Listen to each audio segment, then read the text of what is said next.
Curious about how to add music in Messenger Story? Follow this guide.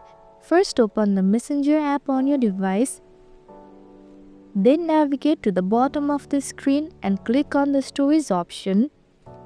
Next, select Add to Story at the top to start creating your story. After that, choose a photo or video from your gallery.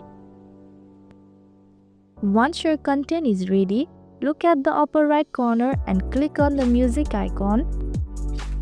Here you can browse the available songs or search for a specific song using the search bar. Once you find the song you want to use, just click on it. After selecting a song, choose the portion you want to play and customize the display style if you want. Once you are satisfied, look at the upper right corner and hit the down button.